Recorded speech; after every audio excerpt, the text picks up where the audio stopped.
In 1939, dozens of beachgoers on the coast of South Africa watched a massive 17th century ship glide silently across the water in full sail.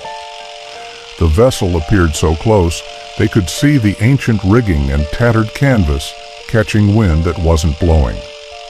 Children pointed at the ghostly ship. Parents stood frozen, unable to explain what they were witnessing. Some grabbed cameras, but by the time they focused their lenses, the ship had begun to fade. Then, in seconds, it vanished completely. The witnesses weren't drunk, they weren't hallucinating, and they definitely weren't alone. For over 300 years, sailors, naval officers, and even royalty have reported seeing the same ghost ship, a Dutch merchant vessel with blood-red sails that appears before storms, bringing death to anyone who lays eyes on it. The ship always appears in the same waters, off the Cape of Good Hope at the southern tip of Africa, the most dangerous shipping lane in the world. The Flying Dutchman is the most documented ghost ship in maritime history. Hundreds of sightings, dozens of credible witnesses, multiple entries in official naval logbooks. But here's what most people don't know. The legend might actually be based on a real captain, a real ship, and a crime so horrific that it cursed an entire crew to sail the oceans forever. The story begins in 1650 in the port of Amsterdam during the Dutch Golden Age. The Netherlands was the richest nation in Europe, and the Dutch East India Company controlled the most profitable trade routes in the world. They shipped spices, silk, tea, and gold from the East Indies back to European markets. A single successful voyage could make a captain wealthy beyond imagination.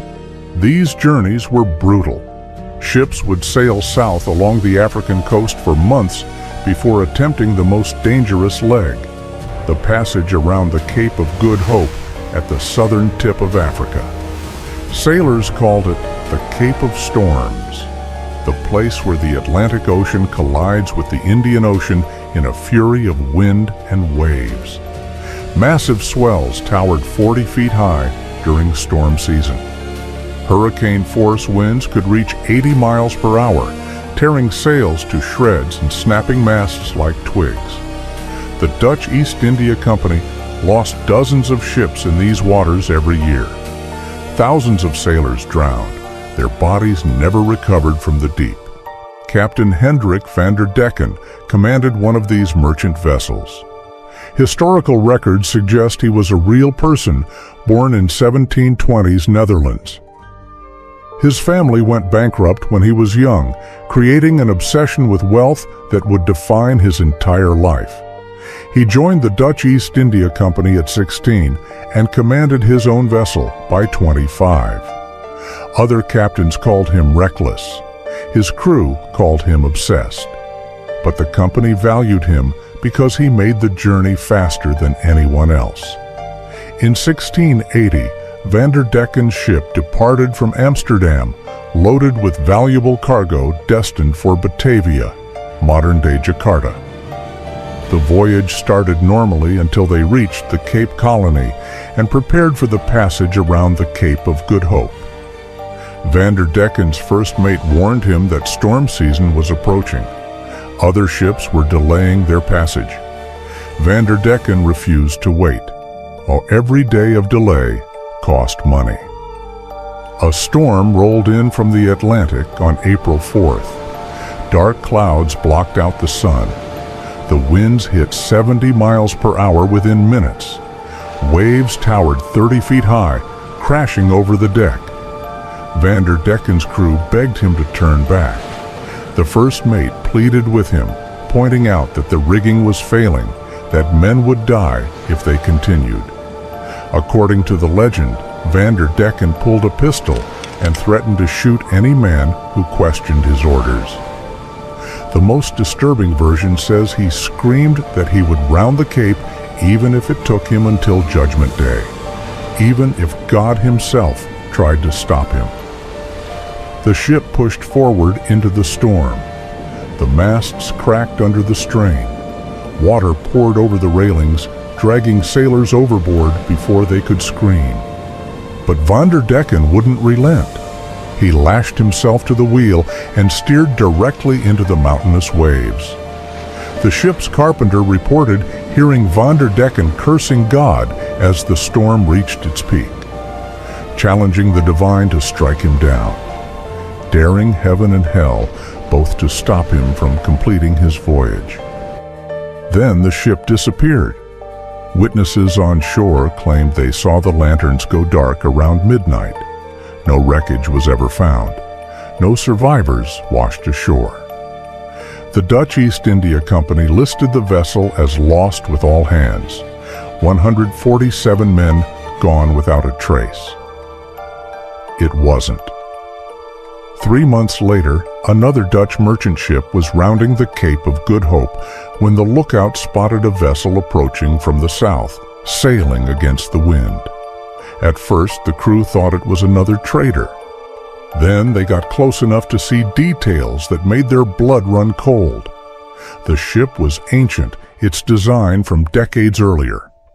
The sails were torn and rotting, hanging in tattered strips that somehow still caught wind. The hull showed massive damage, as if it had been smashed against rocks repeatedly. And standing at the wheel was a figure in a captain's coat, his face locked in a grimace of fury and madness. The crew recognized the ship. It was Van der Decken's vessel, the same one that had vanished in the storm 3 months earlier. They tried to signal, waving lanterns and shouting across the water. The ghost ship didn't respond. It sailed straight toward them, and the crew braced for impact. But the phantom vessel passed straight through their bow as if it were made of mist and moonlight. Sailors reported feeling a wave of cold air as the ghost ship phased through their hull. Then the apparition vanished into the fog, leaving the terrified crew to wonder whether they had imagined the entire encounter. Except they hadn't imagined it, because 2 weeks later, another ship reported the exact same sighting. Same location, same ghostly vessel, same spectral crew. And this time, something worse happened. The ship that saw the Flying Dutchman sank 3 days later in calm seas. No storm, no explanation. The vessel simply started taking on water and went down with half its crew. Word spread quickly through the maritime community, carried from port to port by sailors who swore on their lives that the stories were true. Other captains began reporting similar encounters, always near the Cape of Good Hope, always before a storm or disaster, and always with the same ghostly crew sailing a ship that shouldn't exist. The legend of the Flying Dutchman was born, and it terrified every sailor who worked the Cape route. By the early 1700s, the story had evolved into a complex mythology. Sailors developed rules for what to do if you encountered the phantom ship. Never acknowledge the vessel, never wave or signal, above all, never accept anything from the ghostly crew. Because the Flying Dutchman would sometimes try to make contact, rowing longboats across the water to deliver letters and packages to other ships. These letters, according to the legend, were addressed to people who had been dead for decades, messages written in languages that no living person recognized. If you accepted these cursed letters, you would be doomed, and your ship would sink within days. Or worse, you would be forced to join the phantom crew, sailing forever on the ghost ship without rest or release. The only escape was to refuse all contact and sail away as quickly as possible. The most famous sighting came in July of 1795, and it involved British royalty. The HMS Bacchante, a Royal Navy vessel, was sailing near the Cape of Good Hope as part of a training mission. Among the crew was Prince George of Wales, the future King George V of England, serving as a young midshipman to gain naval experience. It was 4 in the morning on July 11th when the watch officer spotted something impossible on the horizon. A ship was approaching from the southeast, glowing with an eerie red phosphorescent light that seemed to emanate from the vessel itself. The phantom ship appeared to be fully rigged with sails set, moving at impossible speed despite there being almost no wind. As it drew closer, the crew of the Bacchante could make out details. An old Dutch design, decades out of date, tattered sails that shouldn't be able to catch any breeze, and a crew of shadowy figures moving about the deck in complete silence. The officer of the watch called for Prince George and the ship's captain. All three men watched as the ghost ship crossed directly in front of their bow, close enough that they should have been able to hail the crew. But when they tried to signal, the phantom ship gave no response. It simply sailed past, bathed in that unnatural red glow, and vanished into the darkness as if it had never existed. The ship's official log entry for July 11th, 1795 reads, "At 4 a.m., the Flying Dutchman crossed our bows. A strange red light as of a phantom ship all aglow, in the midst of which light the masts, spars, and sails of a brig 200 yards distant, stood out in strong relief as she came up on the port bow."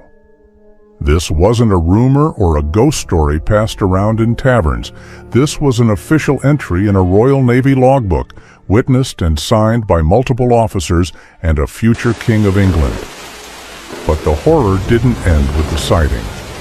Hours later, at 10 in the morning, the sailor who had first spotted the Flying Dutchman fell from the foretop rigging. He plummeted 70 feet to the deck and died instantly from the impact. The crew was convinced that the ghost ship had marked him for death. Prince George himself later wrote about the incident in his personal diary, on describing the phantom vessel and the sailor's death as connected events. The experience haunted him for the rest of his life. Throughout the 1800s, sightings continued with disturbing regularity. In 1823, a British captain named George Barker reported seeing an ancient Dutch ship with tattered sails off the coast of South Africa. The vessel appeared to be on fire, glowing with an unnatural light that illuminated the entire deck. But no smoke rose from the ship, and the flames didn't spread. The apparition sailed parallel to Barker's ship for nearly 10 minutes before suddenly winking out of existence. In 1835, a whaling crew near the Cape claimed they watched the Dutchman sail directly into a cliff face and vanish. Multiple crew members testified they saw the ghost ship approaching the rocks at full speed. They shouted warnings, though they knew it was pointless. The phantom vessel struck the cliff and simply disappeared, leaving no wreckage, no debris, nothing to prove it had ever been there. The most credible mass sighting of that century happened in 1881. The crew of the HMS Inconstant, 11 sailors in total, all reported seeing the Flying Dutchman at the same time during the early morning watch. The ship appeared as a glowing phantom vessel, fully rigged with sails set, moving at impossible speed despite no wind. It crossed their path approximately 500 yards distant and disappeared into the night without a sound.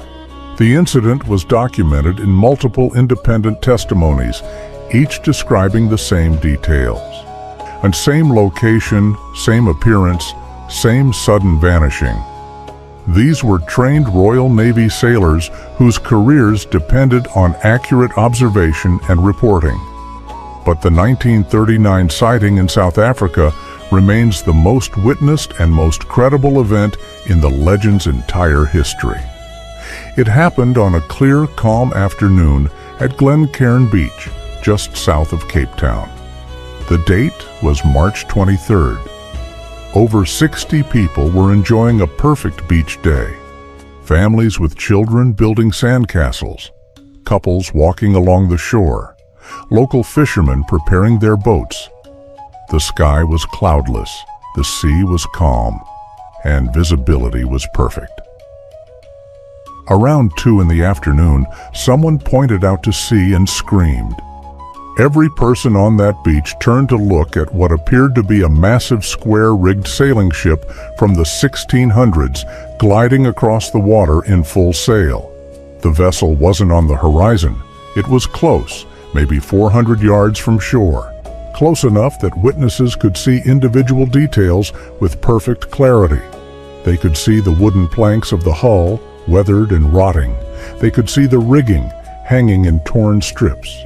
They could see what appeared to be crew members moving about the deck, though the figures seemed translucent, like shadows cast on smoke. The ship moved in complete silence. No sound of waves against the hull. No creaking of wood or flapping of sails. Just eerie, impossible silence as this ghost from the past sailed through modern waters. Multiple witnesses grabbed cameras. A professional photographer named J.K. Langley was on the beach and managed to focus his lens on the ship. But just as he pressed the shutter, the vessel began to fade. Not sail away, not disappear over the horizon. It faded like morning mist evaporating in sunlight. Within 30 seconds, it was gone completely. The Cape Argus newspaper sent reporters to interview the witnesses. The descriptions were remarkably consistent. An old Dutch merchant vessel, 3-masted, square-rigged with tattered sails. Moving against the wind with no visible means of propulsion. Close enough to see clearly but making no sound, and then vanishing without explanation. These weren't superstitious sailors telling ghost stories in a tavern. These were ordinary people, many of them educated professionals, all describing the same impossible sight in broad daylight. Local maritime experts examined the reports and concluded that no ship matching that description could have been in those waters. There were no historical reenactment vessels in the area, no film productions, no reasonable explanation for what over 60 people had witnessed at the same time. So what's really happening? Is the Flying Dutchman an actual ghost ship, cursed to sail forever? Or is there a rational explanation that accounts for 3 centuries of consistent sightings? Scientists and skeptics have proposed several theories. The most popular is called a superior mirage, also known as a fata morgana. This optical phenomenon occurs when layers of air at different temperatures create a natural lens effect that bends light in strange ways. Cold air is denser than warm air. When a layer of cold air sits beneath warm air, light passing through bends at unusual angles. This can make objects below the horizon appear to float. It can make a ship 20 miles away appear close. The image can be stretched or compressed. And when temperature layers shift, the mirage vanishes. The Cape of Good Hope is perfect for this. The cold Benguela current from Antarctica meets warm air from Africa, creating constant temperature inversions. This could explain why sightings happen in the same location, why ships appear and disappear suddenly, and why modern vessels might look ancient when distorted. But this theory has problems. Fata Morganas project images from 10 to 20 miles away. Yet many Flying Dutchman sightings describe the ship within a few hundred feet. The HMS Bacante, estimated 200 yards, are close enough to see crew members. A mirage wouldn't produce that detail at that distance. Another explanation involves bioluminescence. Certain plankton glow when disturbed, creating patches of light on the ocean. In rare cases, these can outline underwater currents or sunken wrecks, creating the illusion of a glowing ship. But bioluminescence appears as diffuse light, not solid structures with rigging and sails. It doesn't explain daytime sightings. The most disturbing theory comes from maritime historians. The waters around the Cape of Good Hope contain over 3,000 documented wrecks, many from the Dutch Golden Age. Under rare conditions, strong currents can dislodge a wreck, causing it to surface briefly before sinking again. If the ship contains air pockets, it might float for minutes, just long enough for witnesses to see it. This would explain sudden appearances and disappearances, why the ship looks ancient and damaged, and why sightings cluster around the same area. But it raises a darker question. If people are seeing a real ship surfacing, they're looking at an actual tomb, a mass grave for sailors who died centuries ago, briefly rising from the ocean floor before sinking back into darkness. But here's what we know for certain. The Flying Dutchman legend didn't start as entertainment. It started as a warning carved from real tragedy. Dutch sailors believed this story because they understood the genuine horror of the Cape of Good Hope. Between 1600 and 1800, the Dutch East India Company lost over 400 ships around the Cape. That's an average of 2 ships per year for 2 centuries. Each vessel carried 100 to 150 crew. Over 60,000 sailors drowned in these waters. The ghost ship became a symbol of that constant loss, a reminder that the ocean takes everything eventually. Van der Decken's crime wasn't just arrogance, it was putting profit above human life. The company valued speed over safety.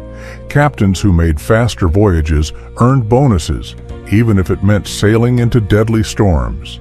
Van der Decken represented the worst of this system. A captain so obsessed with speed that he sailed into a storm rather than delay by a few days. His crew begged him to turn back, and he damned them all for the sake of cargo and profit.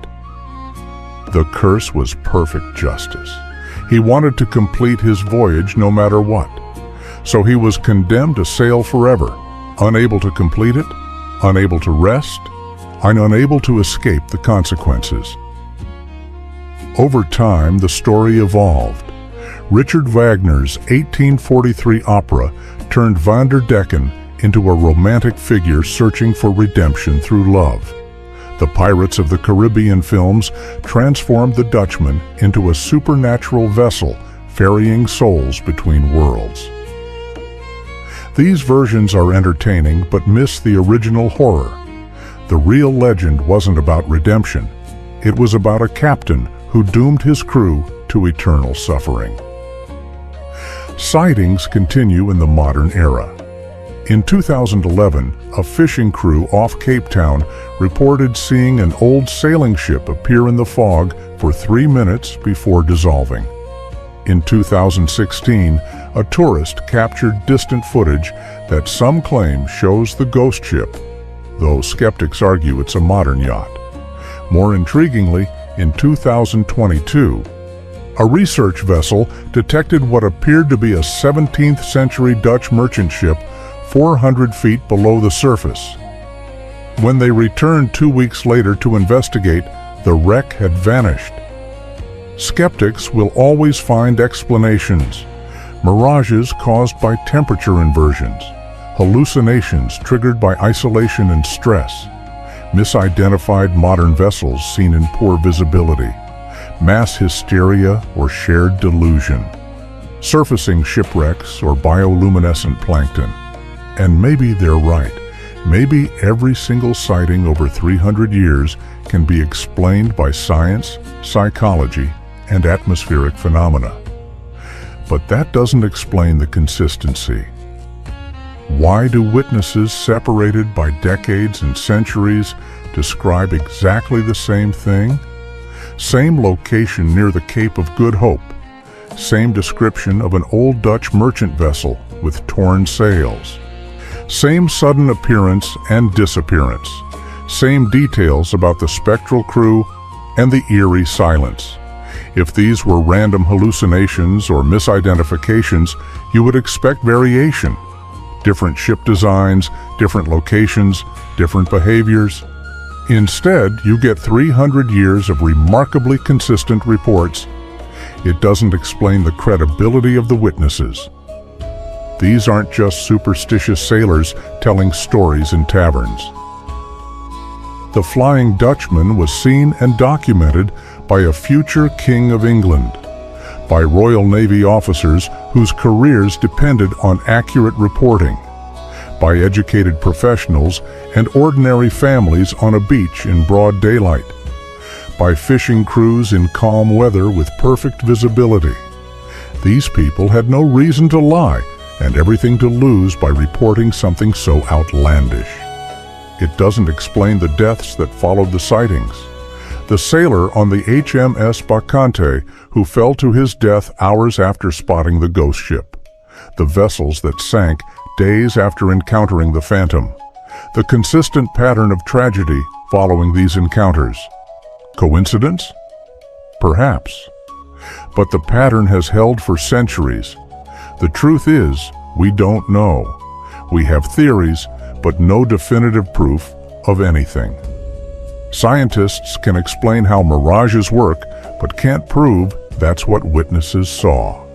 Historians can document ship losses, but can't confirm that Vanderdecken's vessel is surfacing from the depths. Psychologists can describe mass hallucination, but can't explain how 60 people hallucinated the same ship in perfect daylight. And that's what makes the Flying Dutchman the most terrifying ghost ship in maritime history. Not because it's definitely supernatural, but because it exists in that uncomfortable space between the explainable and the impossible. Because it might be real. Somewhere off the coast of South Africa, in the waters near the Cape of Good Hope, something is out there. Maybe it's an optical illusion caused by temperature layers.